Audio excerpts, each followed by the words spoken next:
This week on Machinery Pete TV, the Don Zuber auction has plenty of machinery ready to go to work, and this classic Alice Chalmers workhorse still has what it takes to get the job done. Pete has more examples of the runaway used equipment market. And Tyne Morgan finds out why a farmer's comfort zone may be getting in the way. Your machinery is a serious investment and at the heart of every farming operation. Some call it a passion. We're Machinery Pete TV, and today we'll cover everything from auction roundups to the classics to the latest trends and technology. Machinery Pete, the most trusted name in farm equipment. Machinery Pete thanks these premier sponsors for their support. Sullivan Auctioneers. Let our team of professionals show you how to make your auction a success. Visit sullivanauctioneers.com. A&I Products is a lower cost, quality replacement parts solution for all types and ages of ag equipment across all brands. Visit aiproducts.com. Well, folks, we're getting close to the end of season 9 of our Machinery Pete TV show, and thank you all for watching all these years. Appreciate all your support. And you know, through the years with the show, one thing I've tried hard to do is to provide a good variety of equipment. So different size, color, age. And I think we've got a fun show full of variety for you today. We're going to watch a classic mid-70s tractor cell, and then a 10-year-old sprayer with low hours, and then an almost 30-year-old backhoe. And of course we have a few other equipment surprises along the way for you. But one other thing we need to do before we get started is go back to the studio and catch up on the latest farm equipment news. All right, thanks, Pete. I'm Clinton Griffiths. Corn condition ratings continue to fall this week. The latest USDA crop progress report says 57% of U.S. corn is rated good to excellent, down a point from last week. Now that ties with 2019 as the week's worst rating, second only to 2012. Last week saw a 7-point drop in Iowa and 9-point decline in South Dakota. Nebraska is only 47% good to excellent. On the soybean side, 58% of that crop is good to excellent. That's down 1 point from last week as well. The decline led by Iowa, down 8 points. Nebraska and South Dakota also lower.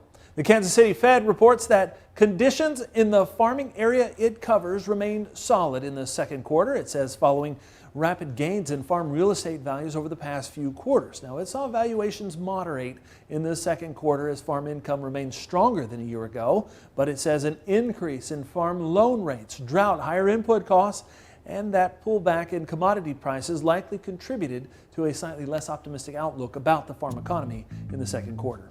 Now let's check on some recent auctions from around the country.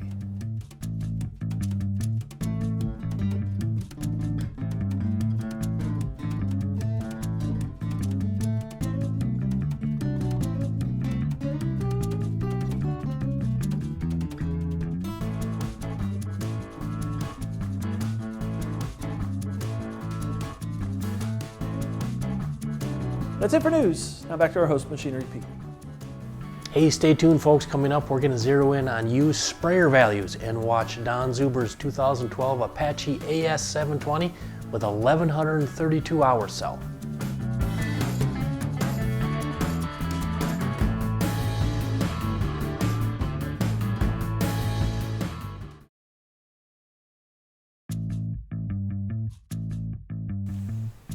Hey folks, here with Matt Sullivan, Sullivan Auctioneers. Matt, you're one of the sharpest equipment guys that I talk to on a daily basis. No, don't give me that look. You are one of the sharpest dudes.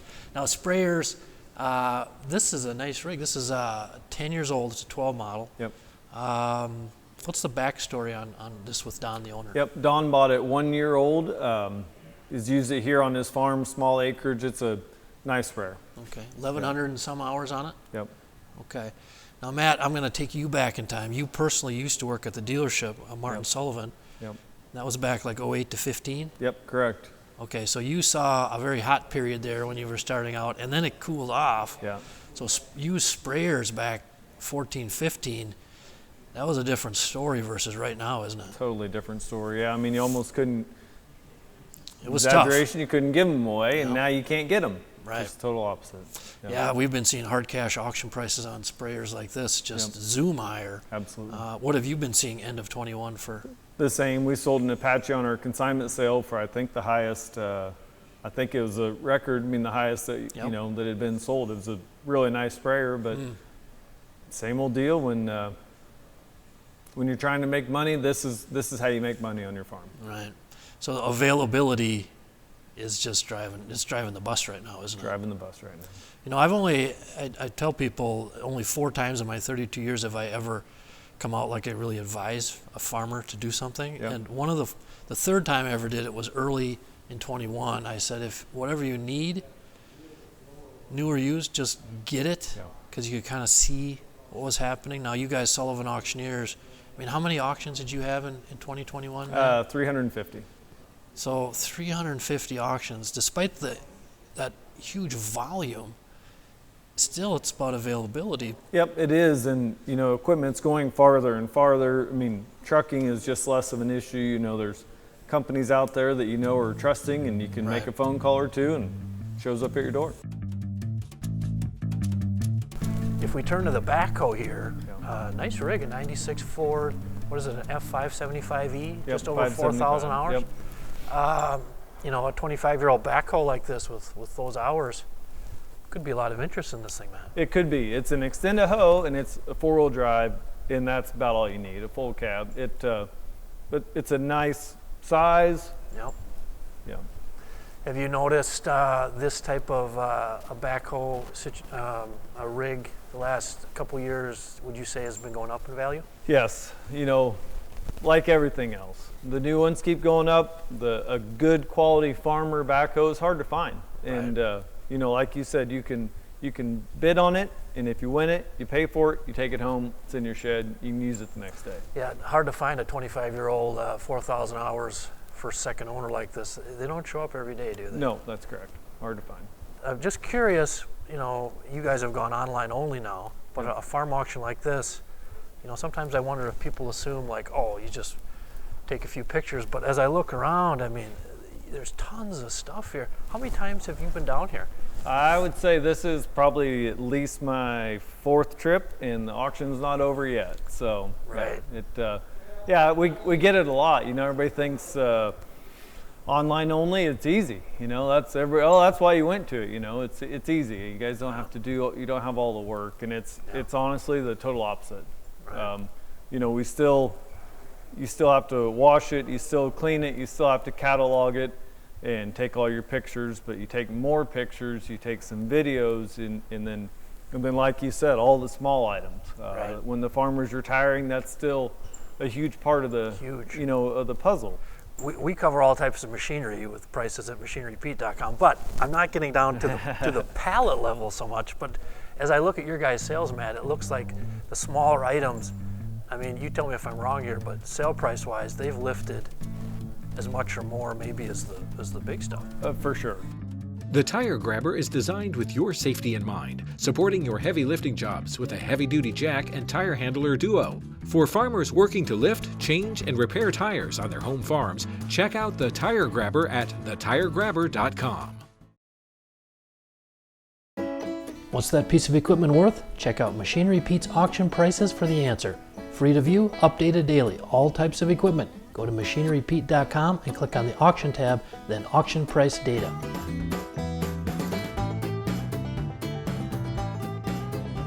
Hey folks, Machinery Pete here, reporting from the road. I'm out in California at the World Ag Expo, and I tell you what, trying to give you an update on what the farm equipment market has been like the past week is almost impossible. I mean, there are 6 or 7 auctions that each deserve the spotlight. This market is like a huge runaway freight train going down a hill. The hill is getting steeper, and I tell you what, there is no end in sight. So let's just zero in on a sale from last Thursday, February 10th in Earl Park, Indiana by the good folks at Trader Real Estate and Auction. And let me just bounce these sale prices off you to chew on. It's unbelievable. How about this? A 2011 John Deere 7530 Premium, 1,938 hours. This thing sold for $167,000. Record high auction price. And you know what the record was? It was $118,000, and that was from 10 years ago. That one had a loader and only 689 hours on it. Just unbelievable. A couple other tractors on the sale. Another 11 model, this John Deere 9430 four-wheel drive, just over 2,700 hours, went for $227,000, tied for the second highest auction price ever on a 9430, tied with prices from back over 10 years ago. And how about this one? A 2012 John Deere 8310R, 3,780 hours, went for $188,000. Second highest auction price ever on an 8310R with over 3,000 hours. And folks, the only higher one was just a couple months ago, November 29th, 2021, here in Iowa. How about a no-till drill? Try this on for size. A 2016 John Deere 1590 20 foot. This thing sold for $55,750. And again, I'm a broken record. Record high auction price on a 20 foot John Deere 1590. The previous high auction price was $50K. That was 8 years ago. And let's leave you with one tractor, this 1998 John Deere 8400. Sharp looking rig, but it had over 6,700 hours on it, but it brought 86.5. Folks, that's the second highest auction price ever on a John Deere 8400 with over 6,500 hours. The only higher one, again, was back over 10 years ago. Hey, welcome back to Tractor Tales, folks. This week, a really cool story for you. We're headed to Illinois to learn about a classic Oliver orchard tractor. Behind me here is a 770 Orchard that I bought a few years ago at Almond Auction, and it was restored at the time that I bought it. And I ran it for a few years, and then I did a refresh job on it about 2 years ago and had it completely repainted and went through and refreshed everything. And it makes an awful good parade tractor. And we have the Arthur Fireworks coming up, and I pull the, it's kind of a tradition, but I pull the big bomb thrower, as we call it. We have our own show here, and so I always pull it through the parade, and that's why it's an Arthur today. The uniqueness of being an orchard. In our area, we didn't have a lot of orchards. There was no need for it. This tractor was originally sold, had the bill card for it, and it was sold to an orchard in Orlando, Florida. And so that's where it came from, and I just thought it was a unique tractor, and that's what drew me to it. Well, they think it's from a space age tractor of some kind because it looks like a spaceship. We're just going to be, we do a lot of parades with it. Yes, so that's about all it does. Its life is just parade. Yes, it was. It had been restored, and like I say, I've had it for a number of years now, and 2 years ago it needed to be overhauled, and so we went completely through the engine, the rear end, the transmission, and then when we had it apart, we repainted everything and put it all back together. I believe it is a 1965. Yes, I had to look. Too many. Yeah. Basically, there's not the tires are not the original tires on it, of course. So no, that was done so that you wouldn't catch the limbs on the fruit trees as you went down through the grove. Yeah, and that's why the shield was all done. Yeah, when you drive that, you kind of like you're in a locomotive, and you sit down and you sit real low in it. So it's a different perspective when you drive that versus a row crop tractor. It's retired. It is retired. Yes. Well, I love mid-70s tractors, folks, and stay tuned. Our feature item on the auction today, Don Zuber's beautiful 1974 Allis-Chalmers 200. I think this thing could sell sky high.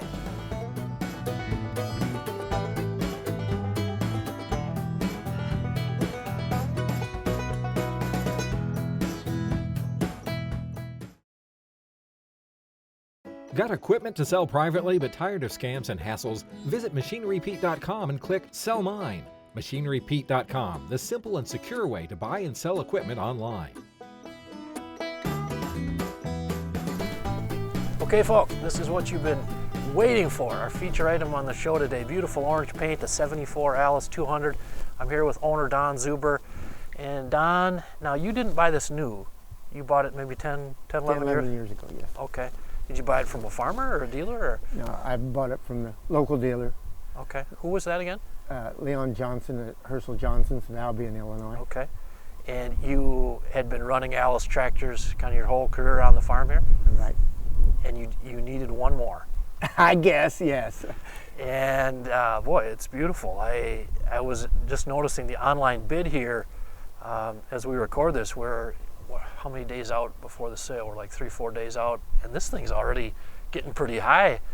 Don, I imagine you've been getting a number of inquiries on this thing. Yes, I've been getting a lot of calls on it. Would you say this tractor, of all the items on your auction, is this the number one thing people are calling about? Yeah, probably, yeah. Okay. Did that surprise you or not?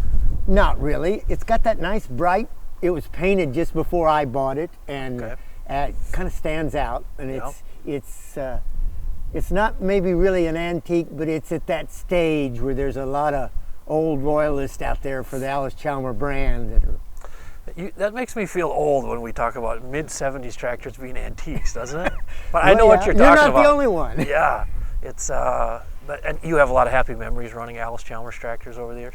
Yeah, if you can call work memories, yeah, or happy, but yes, yeah, satisfying memories. So how did you use the 200 on the farm here the last decade that you had it? Mostly, I put blade on it, ditcher, and run augers with it, grain augers with it. Okay. It's main chore. Okay. Well, I saw this thing was already up to 9,000 4 or 5 days before the sale, which is it's getting pretty high. So I think you're gonna have a wild finish here on your Alice 200, Don.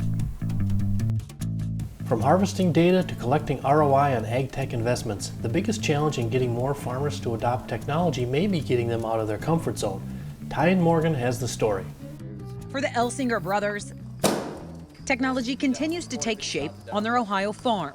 Advancements in technology today. We've gone from having the normal traditional corn planter to having a fully automatic corn planter that will pretty much do everything on its own.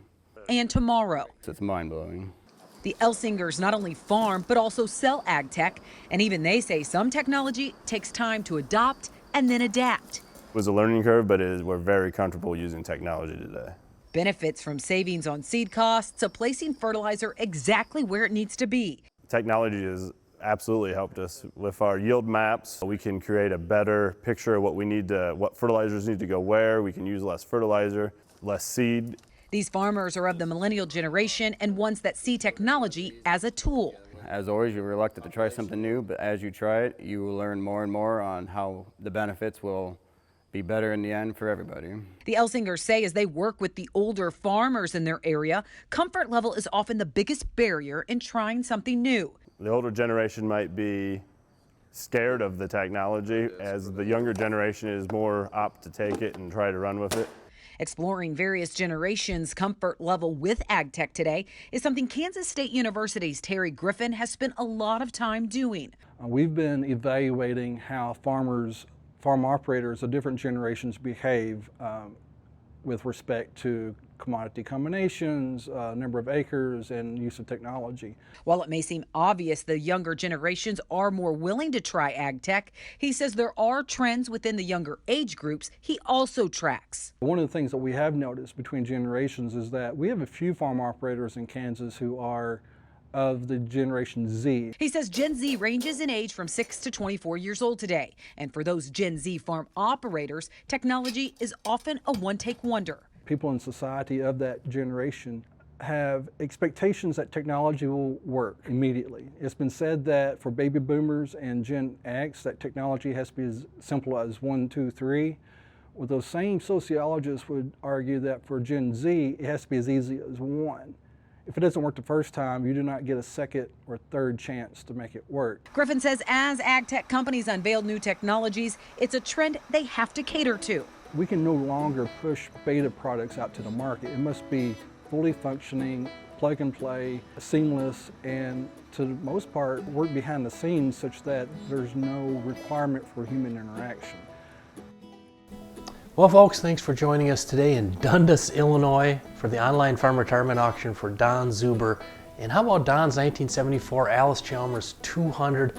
Sells for $14,250. That's actually the second highest auction price ever on an Alice 200. The only higher one I've ever seen came back on November 7th of 2015. Our good friends at Mecum, their collector sale, Gone Farming. There was a 72 factory Wheatland that sold for $15,000. So again, Don's at 14 1/4. Really fun to get up close with that. And he told us how many phone calls he was getting. Again, not surprised it sold so high. Now tune in next week, folks. We'll have some more sale price surprises for you here on Machinery Pete TV. Machinery Pete thanks these premier sponsors for their support. Sullivan Auctioneers. Let our team of professionals show you how to make your auction a success. Visit sullivanauctioneers.com. A&I Products is a lower cost, quality replacement part solution for all types and ages of ag equipment across all brands. Visit aiproducts.com.